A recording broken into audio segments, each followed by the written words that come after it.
어떤 그 철학자가 그런 얘기를 했습니다. 이 세상에 살아가면서 여러 가지 우리가 근심을 갖고 살아가는데 하나님께서는 그 보상으로 우리에게 수면과 희망을 줬다, 그런 얘기를 했습니다. 그만큼 잠자는 것이 중요하다는 말이죠. 그래서 잠을 자면은 뭐 뇌를 비롯한 우리 인간의 장기에 있는 독소가 제거가 되고, 특별히 이 잠자는 동안에 멜라토닌이라는 호르몬이 분비가 되는데, 이게 항종양 작용, 그러니까 암도 예방할 수 있는 이 역할을 한다. 근데 이게 밤 11시에서 오후 2시 사이에 가장 활발하게 분비가 된다는 거예요.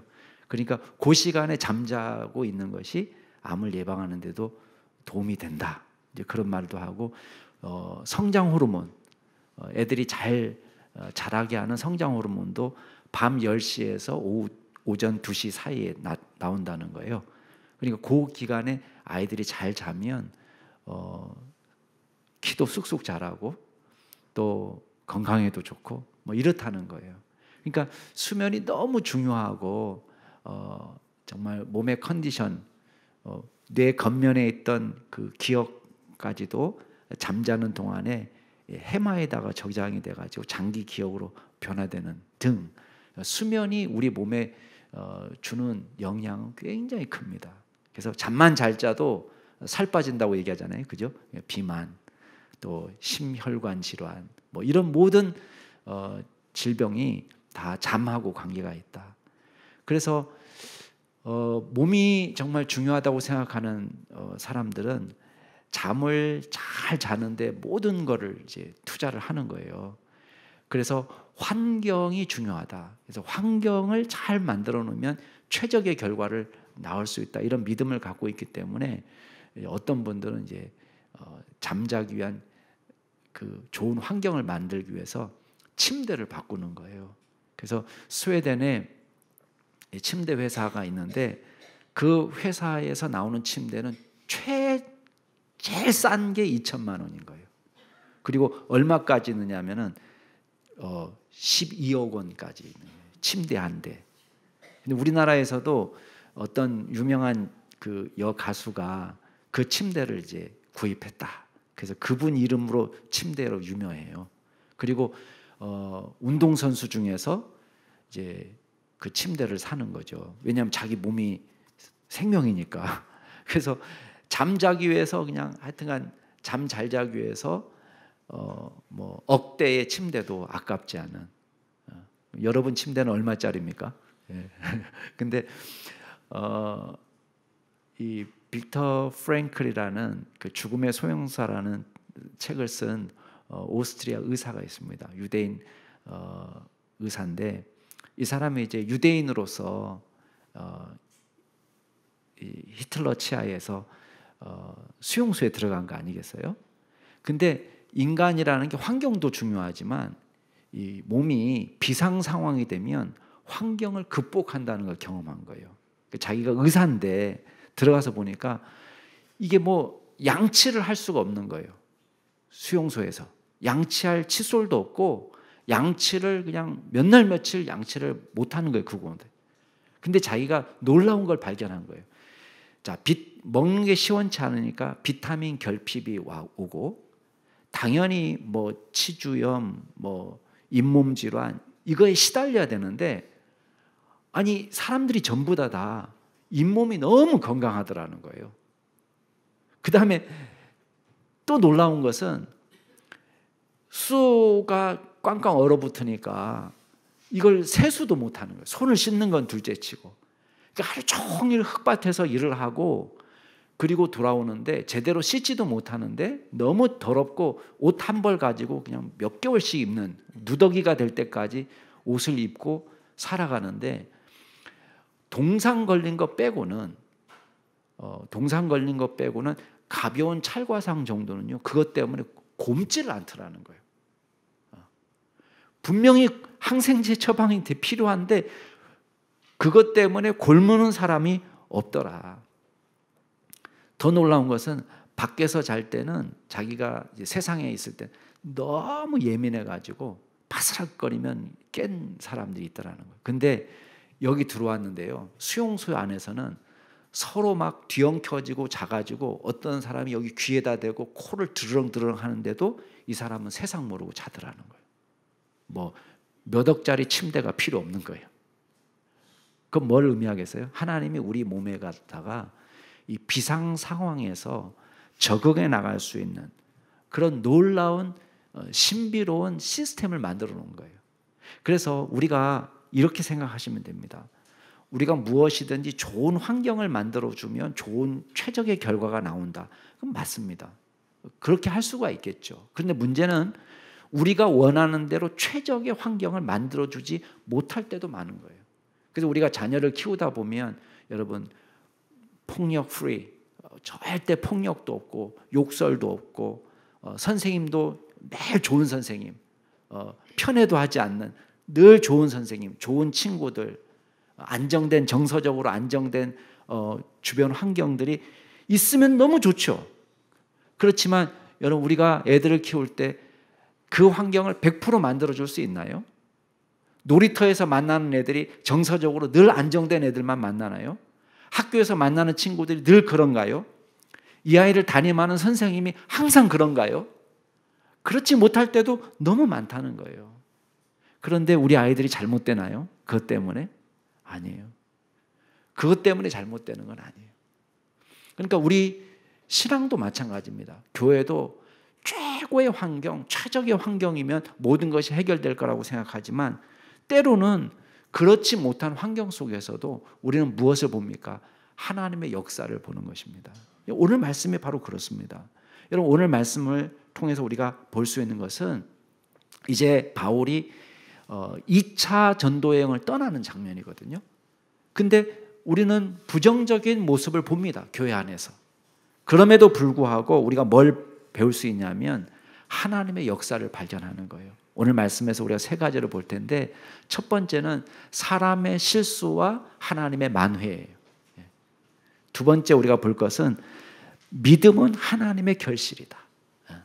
세 번째는 복음을 위한 사람의 최선을 볼 거예요. 자, 첫 번째는 우리가 뭘 보냐면 사람의 실수와 하나님의 만회. 두 번째는 믿음은 하나님의 결실이다. 세 번째는 선교는 복음을 위해서 사람의 최선을 다하는 모습을 우리가 보게 될 겁니다. 자, 첫 번째 우리가 볼 것은 하나님께서는요 저와 여러분의 연약함에도 불구하고 당신의 일을 이루어 가신다는 겁니다. 우리가 연약함에도 우리를 통해서 하나님의 역사는 일어납니다. 자, 오늘 36절 보세요. 바울이 선교지를 재방문하자고 제안하는 장면이 나오는데 36절 같이 한번 읽어보겠습니다. 시작. 며칠 후에 바울이 바나바더로 말하되 우리가 주의 말씀을 전한 각 성으로 다시 가서 형제들이 어떠한가 방문하자 하고. 자, 며칠 후라고 되어 있습니다. 진짜 며칠이 얼마 정도인지는 모르겠지만 앞에 우리가 어떤 일이 벌어졌어요? 안디옥 교회가 할례 문제 가지고 논쟁이 벌어졌는데 예루살렘 교회 공의회가 제대로 결정을 하고 사람을 파송하고 편지를 보내옴으로 이 문제를 잘 해결했습니다.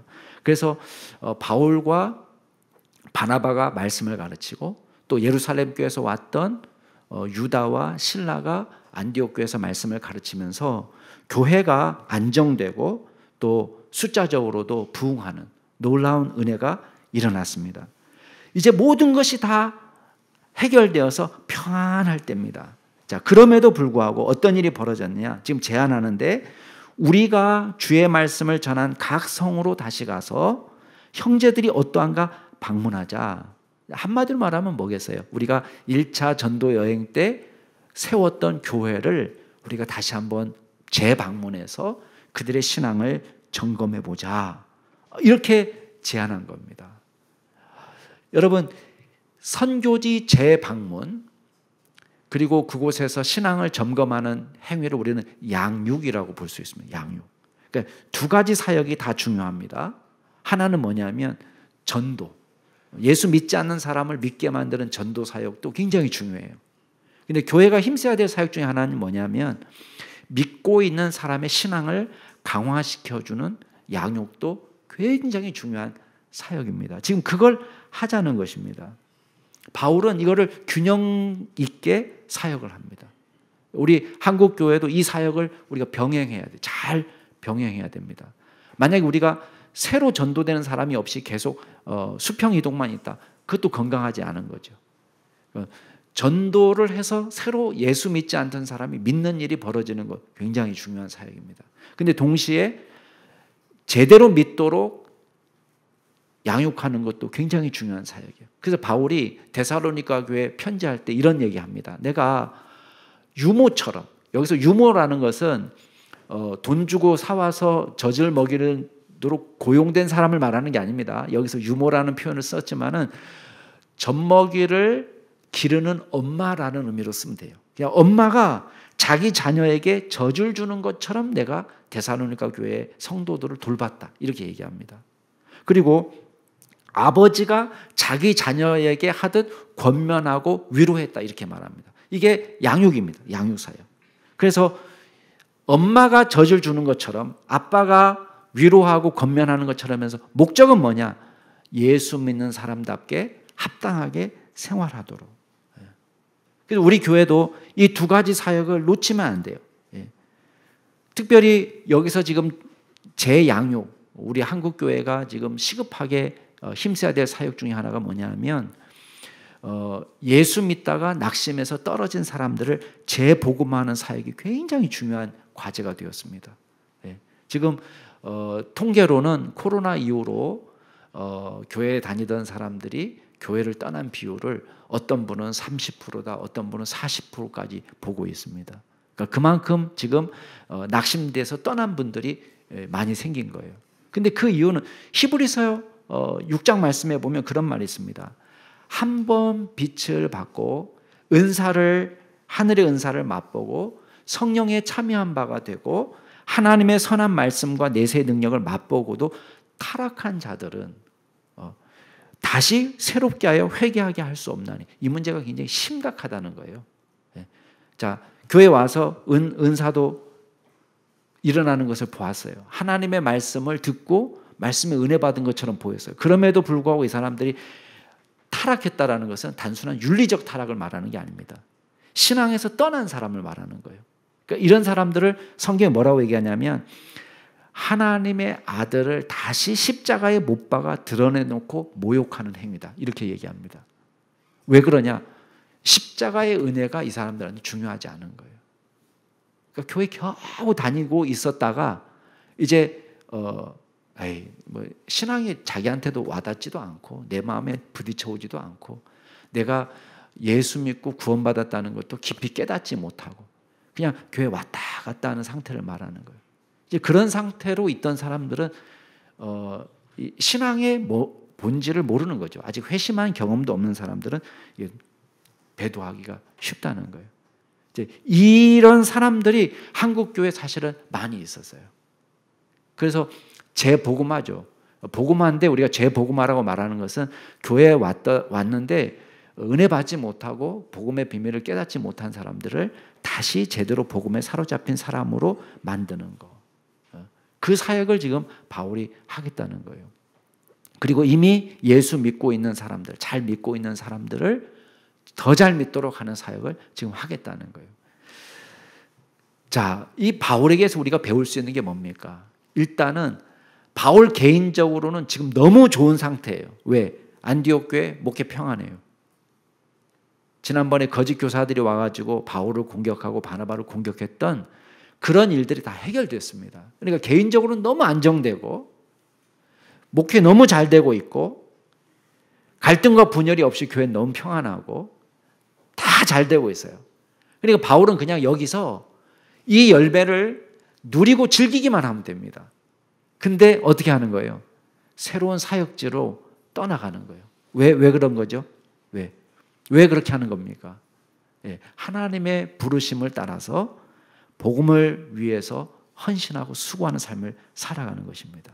자, 근데 우리가 여기서 발견할 것은 예상치 못한 갈등이 일어났습니다. 자, 37절 말씀, 38절 말씀 같이 한번 읽어보겠습니다. 37절, 38절 시작. 바나바는 마가라는 요한도 데리고 가고자 하나 바울은 밤빌리아에서 자기들을 떠나 함께 일하러 가지 아니한 자를 데리고 가는 것이 옳지 않다 하여 예, 바나바가 뭘 제안하냐면 우리 이번에 선교여행 갈 때 마가 요한을 데리고 갑시다. 그렇게 얘기했더니 바울이 반대합니다. 그 마가 요한은 우리 밤벨리아에 갔을 때에 지 맘대로 돌아가겠다고 해서 돌아간 사람이다. 이번에도 데리고 갔다가 지 맘대로 힘들어서 못하겠다, 집에 가겠다고 하면 어떻게 하겠냐? 바나바는 아니다. 내가 볼 때 이 사람은 변화의 가능성이 있고 지금 충분히 옛날 일을 후회하고 회개하고 있으니까 이번에는 그런 일이 벌어지지 않을 거다. 두 사람이 갈등이 일어나는 거예요. 이것 때문에 39절의 말씀에 보면 심히 다퉜다고 이야기하고 있습니다. 여러분 같으면 누구의 주장에 더 힘을 실어주고 싶습니까? 여러분은 바나바의 주장이 맞는 것 같아요? 바울의 주장이 맞는 것 같습니까? 바나바가 맞는 것 같습니까? 경우에 따라서는 성격마다 조금 다른 것 같아요. 그죠? 어떤 분은 그래도 한번 봐주자. 충분히 자기가 잘못했다고 인정하지 않냐. 실제로 이 마가는 바나바의 조카예요. 그러니까 아무래도 안으로 굽는 것도 있긴 있었겠죠. 자, 근데 결과적으로 놓고 보면 바나바가 그래도 마가의 가능성을 잘 본 것 같은 생각은 들어요. 왜냐하면 나중에 마가가 마가복음을 썼잖아요. 그러니까 보통 사람은 아니잖아요. 그리고 바울도 나중에 인정합니다. 그래서 나중에 훌륭한 사람이 되어서 골로새서에 보면은 그 사람 잃으면 마가를 영접해 주라 이렇게 말할 정도로. 그리고 디모데후서에서 보면은 그가 마가는 나의 일에 유익하다 이렇게 바울이 고백할 정도로 좋은 사람임이 밝혀졌습니다. 나중에는. 그러나 지금 이 상황에서 바울은 또 반복해서 잘못할 수 있는데 왜 데리고 가냐 이러면서 서로 다툰 거예요. 근데 이것 때문에 어떤 일이 벌어졌느냐? 바울과 바나바가 갈라졌습니다. 자, 39절 같이 한번 읽어볼까요? 39절부터 41절까지 시작. 서로 심히 다투어 피차 갈라서니 바나바는 마가를 데리고 배 타고 구브로로 가고 바울은 실라를 택한 후에 형제들에게 주의 은혜에 부탁함을 받고 떠나 수리아와 길리기아로 다니며 교회들을 견고하게 하니라. 이게 정말 싸워서 나눠질 문제인가? 조정이 정말 불가능한 문제였을까? 우리가 볼 때는 사소한 문제 같이 보입니다. 왜냐하면 신학적으로 불일치해서 갈라진 게 아닙니다. 서로 진리의 문제 때문에 갈라진 게 아니라 이게 선교 방법에서 이 사람 데리고 가느냐 데리고 가지 않느냐 사실 사소한 문제로 지금 갈라지게 된 겁니다. 여러분 이걸 통해서 우리가 뭘 알 수 있습니까? 사도들도 완벽하다? 완벽하지 않다? 사도들이라고 해서 완전한 사람들은 아니라는 거예요. 바울이라고 해서 100% 완전한 사람도 아니에요. 바울은 허물이 있더라도 서로 용납하고 사랑으로 하나 되라고 나중에 편지에 쓴 사람이에요. 근데 왜 사랑으로 여기선 하나 되지 못하지? 우리 이런 의문을 가질 수가 있습니다. 우리가 뭘 인정할 수밖에 없냐면 목사든 사도든 선지자든 장로든 집사든 권사든 우리는 연약한 인간이라는 걸 고백할 수밖에 없습니다. 여러분 예레미야서에서 뭐라고 되어 있습니까? 심히 부패한 것이 사람의 마음이라 그렇게 되어 있습니다. 여러분 우리는 완전하지 않습니다. 허물이 있는 연약한 사람입니다. 근데 놀라운 사실은 여러분 이 일을 통해서 하나님께서 악을 선으로 바꿔주신다는 거예요. 어떤 일이 됐습니까? 결과적으로는요 선교팀이 2개가 됐어요. 바나바는 마가를 데리고 그래 우리는 우리끼리 간다. 그리고는 구브로로 배 타고 넘어갔습니다. 1차 전도 여행 당시에 출발했던 첫 번째 장소로 지금 출발한 거예요. 자, 바울은 어떻게 됐습니까? 40절 보니까 실라라는 사람, 자 예루살렘 교회에서 보낸 지도자죠.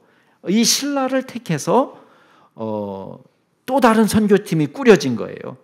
그래가지고 이 사람들은 어디로 움직이느냐?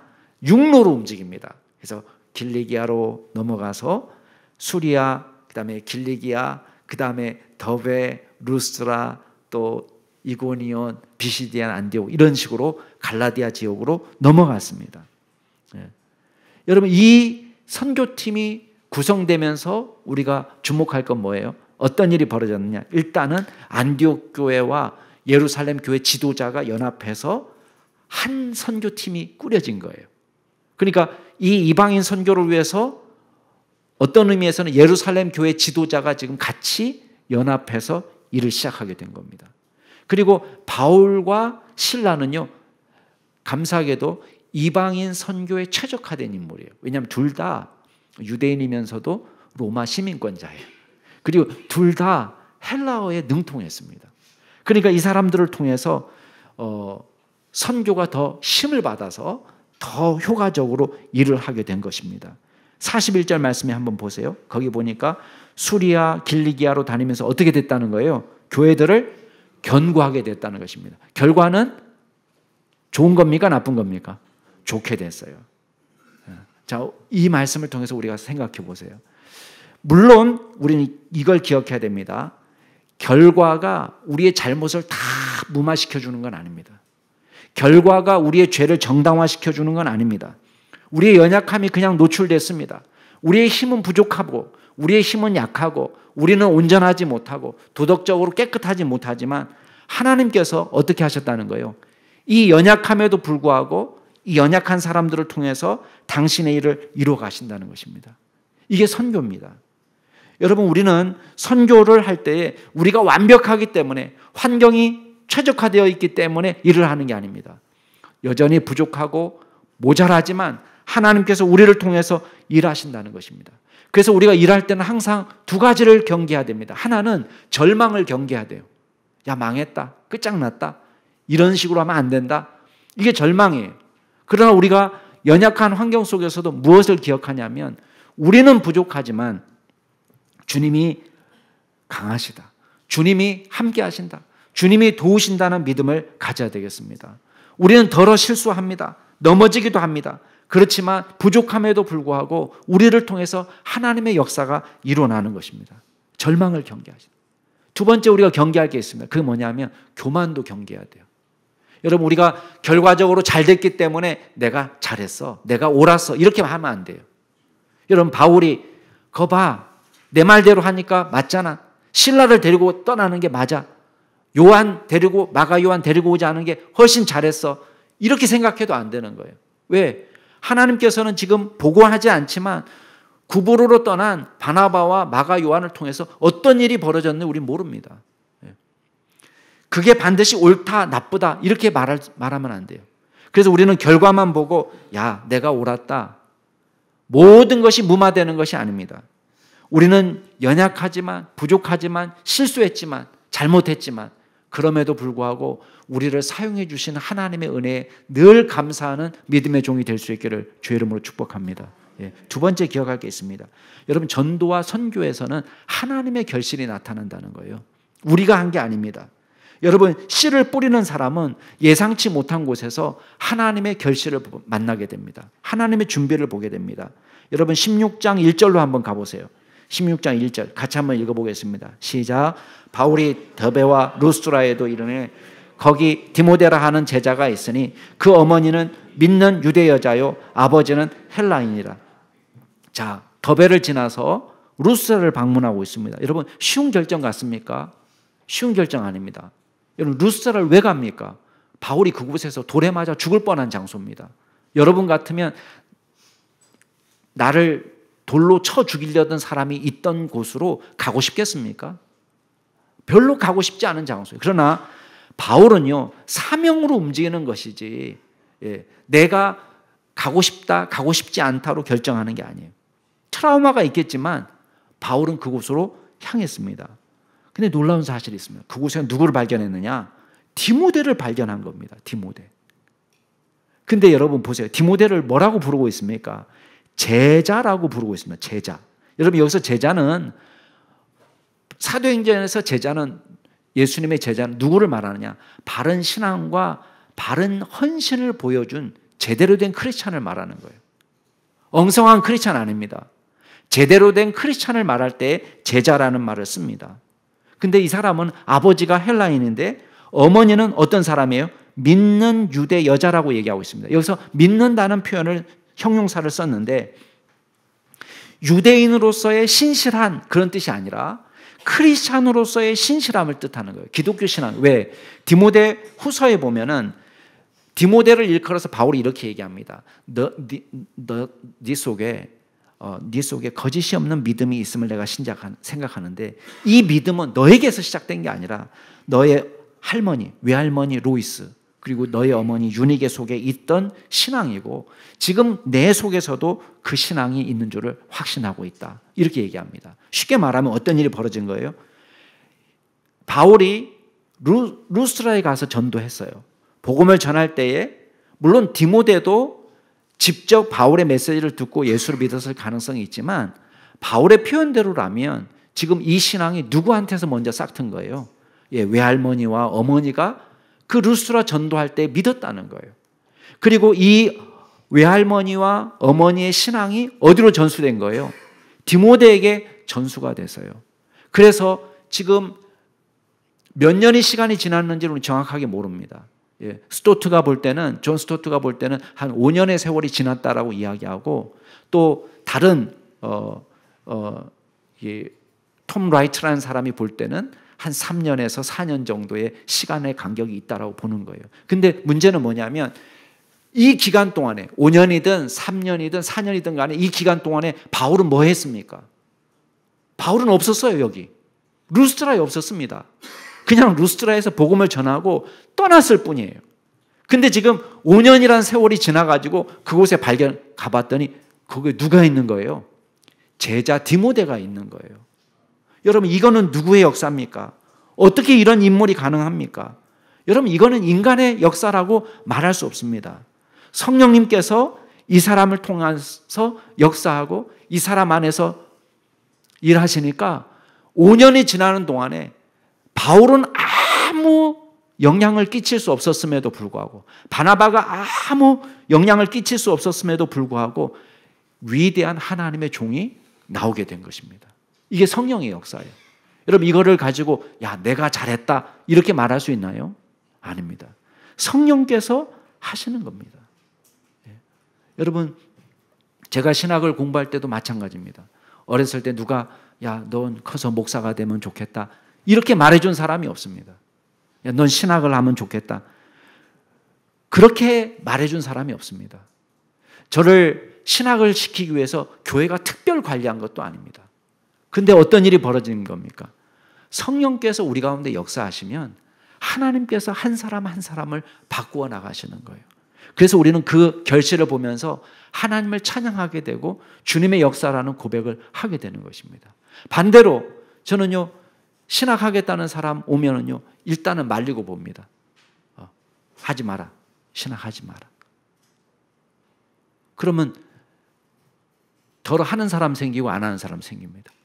옆에서 말합니다. 목사님 왜 한 사람도 아까운데 왜 하겠다고 하는 사람을 하지 말라고 돌려보냅니까?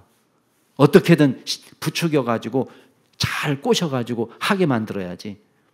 여러분 제가 새치혀로 이 사람에게 하지 말라고 이야기한 것 때문에 설득됐다면 그게 소명이 확실한 거예요? 불확실한 거예요? 불확실한 거예요. 제 말재주로 신학을 안 하게 됐다 그러면 그건 하나님이 부르신 게 아닙니다. 여러분 어떻게든 말려도요 하나님 부르신 사람은 하게 되어 있습니다. 이게 하나님의 역사입니다. 여러분 디모데가 어떻게 나왔습니까? 루스라에 대형교회가 있었습니까? 좋은 성경 프로그램이 있었습니까? 아니요. 그런 거 없었어요. 그냥 하나님의 역사예요. 성령의 역사. 또 한 가지 우리가 주목할 것은 이 어머니 유니게와 외조모 로이스를 통해서 일어난 가정교육의 역사예요. 여러분 자녀교육이 얼마나 중요한 일인지 우리가 깨닫게 됩니다. 여러분 그거 자녀를 잘 예수 믿는 사람으로 만드는 것이요 가장 위대한 사역이라고 저는 말하고 싶어요. 정말 위대한 사역입니다. 여러분 부모님들이 우리 자녀들이 먹고 사는 문제를 안정되게 해결하기 위해서 얼마나 노력을 합니까? 최근에는 초등 4학년 의대 입시반이 있다고 하더라고요. 초등 4학년 4학년 때부터, 초등학교 4학년 때부터 의대 입시반을 하는 거예요. 의대 들어가기 위해서. 왜 의대 보내려고 할까요? 그냥 안정되게 먹고 살라고 그러는 거 아니겠어요? 예. 그래도 은퇴도 없이 그냥 평생 직장이고, 그래도 아무리 의사가 요새 옛날보다는 덜하다 그래도 먹고 살만 하니까, 의대 입시반까지 보내는 거 아니겠어요? 여러분, 아이가 갑자기 와서 폭탄 선언합니다. 엄마, 나 학원 안 가. 여러분, 어떻게 반응합니까? 나 학교 안 가나? 나. 그러면 여러분 어떻게 반응합니까? 가지 마. 가지 마라. 먹고 살 수 있다. 학교 가지 마라. 이렇게 보통 얘기하나요? 여러분, 학교 가지 말라고 해도 그 다음에는 대안을 마련하는 거예요. 어떻게 대안을 마련해요? 얘가 학교 가지 않아도 할 수 있는 뭐 학원이 없을까? 또 대안학교는 없을까? 검정고시는 어떻게 볼까? 방법은 틀리지만 목적은 같아요. 목적은. 그러니까 우리는 모든 방법을 다 초비상 걸립니다. 예. 별로 평상시에 남편하고 얘기도 안 하지만은 이 문제 갖고는 남편하고 얘기를 하고 단판을 지으려고 하고, 야, 너 여기 와서 앉아봐라. 아이들 부르고, 야, 그럼 어떻게 해줄까? 엄마가 어떻게 해주면 좋을까? 초비상이 걸립니다. 근데 우리 아이들이 교회 가기 싫다라고 얘기합니다. 그럼 뭐라고 얘기해 줍니까? 그것 때문에 비상 걸립니까? 아니에요. 아이, 그래. 신앙이라는 게 그게 마음대로 되니? 그냥 가지 마라. 가고 싶을 때 가도 된다. 우리가 너무 쉽게 포기할 때가 많다는 거예요. 이게 비상이 걸릴 문제라는 거예요. 비상. 예. 이 문제를 가지고 우리가 비상이 걸리고, 물론 억지로 하라는 말이 아닙니다. 뭐 때려서 보내라 그런 말이 아닙니다. 이게 비상이 걸릴 문제라는 것을 말씀드리는 거예요. 여러분, 타락한 인간은 본래 마음에 하나님 두기를 싫어합니다. 로마서 1장에 뭐라고 되어 있습니까? 그들이 마음에 하나님 두기를 싫어하며, 여러분, 타락한 인간의 당연한 마음이에요. 타락한 인간이 교회 가고 싶다? 그런 일은 벌어지지 않습니다. 세상에서. 예. 우리는 그걸 당연하게 생각하고 이 문제를 갖고 기도하고 초비상이 걸렸다고 생각하고 금식하고 어떻게 하면 좋을까? 고민할 문제라는 거예요.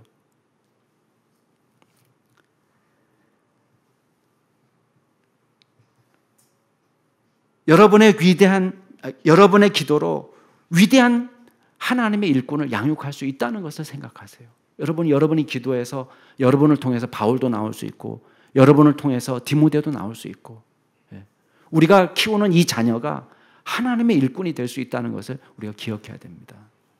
그래서 신명기 말씀에서 뭐라고 되어 있습니까? 마음에 새기고 말씀을 자녀에게 가르칠 때 부지런히 가르치는데 어떻게 가르치라는 거예요? 집에 앉았을 때도, 길을 갈 때도, 누워있을 때도, 일어날 때도. 그 말은 뭐예요? 자빠져 있을 때만 가르치라는 말인가요? 아니에요. 누워있을 때만 가르치라는 것이 아니라, 또 일어날 때만 가르치라는 것이 아니라, 매 순간이, 우리의 모든 순간이, 우리의 모든 포커스가 뭐에 맞춰져 있어야 된다는 거예요. 하나님의 말씀을 자녀들에게 가르치는데 모든 게 가 있어야 된다는 거예요. 이 아이가 먹고 사는 문제를 해결하는 것은 기껏해야 50년, 60년이에요. 100년입니다. 그러나 이 아이가 하나님의 말씀을 마음에 새기고 예수를 믿는 것은 영혼과 관계된 문제입니다. 그만큼 중요한 문제예요. 근데 아무런 비상이 걸리지 않는다.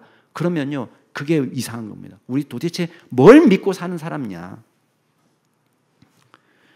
우리는 물론 결과를 보며 일하지 않습니다. 그러나 결실은 어떻게 하나님께서 예상치 못한 곳에서 마련하시는데 디모데를 마련하신 거예요. 그러니까 바울이 5년 만에 다시 돌아왔는데요, 성령의 역사가 나타나는데 디모데가 준비되어 있는 거예요. 이걸 보면서 우리가 뭘 알 수 있습니까? 우리는 하나님의 일을 했을 뿐이에요. 열심히 말씀을 전했을 뿐인데 선교는 하나님께서 하시는 것이다 라는 것을 고백하게 됩니다. 자, 마지막으로 우리가 기억할 게 있습니다.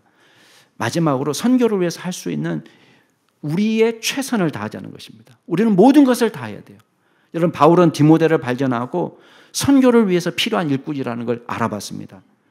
바나바에게 선교의 조력자 마가 요한이 필요했다면 바울에게는 딱 이 디모데 같은 일꾼이 필요한 거예요. 여러분, 얼마나 놀랐는지 나중에 이 디모데를 두고두고 바울은 감사합니다.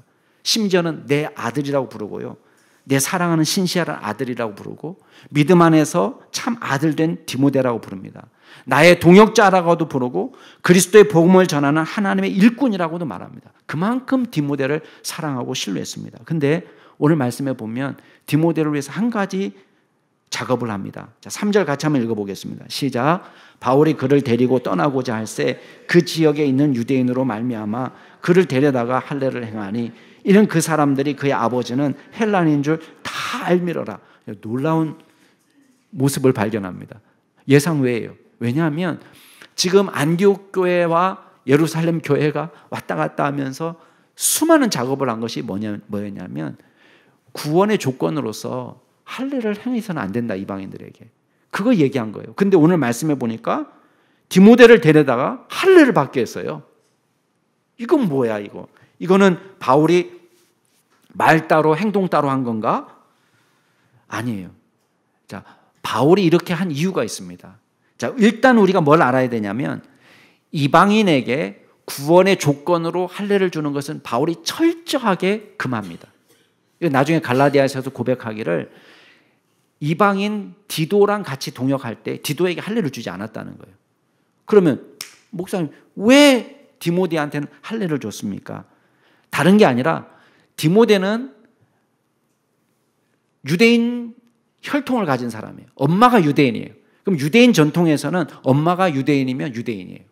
왜? 자녀 교육의 중요한 부분을 엄마가 담당한다고 보기 때문에. 그러니까 아빠는 헬라인이지만 엄마가 유대인이면 유대인으로 이해를 하는데, 지금 바울이 전도 여행을 다닐 때 어디를 가야 되냐? 매번 첫 번째 들르는 곳은 회당이 있는 곳입니다. 유대인 회당으로 들어가야 되는데, 자, 디모데가 유대인이라고 사람들은 알고 있는데 할례를 받지 않았다는 걸 알면 어떻게 될까요? 복음에 방해가 되는 거예요. 그러니까 이 복음에 방해되는 요소를 제거하는 것입니다. 복음을 위해서 최선을 다하는 거예요. 진리는 변함이 없습니다. 그러나 문제는 뭐냐면 진리를 전하는 방식은 얼마든지 달라질 수 있다는 거예요. 자, 이 구절만 한번 찾아보겠습니다. 고린도전서 9장 말씀 찾아보세요. 고린도전서 9장 19절.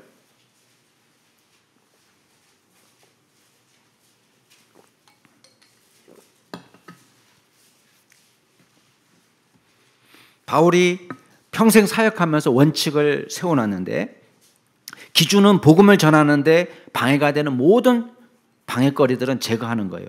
자, 고린도전서 9장 19절부터 23절까지인데 여러분 그냥 눈으로 따라오세요.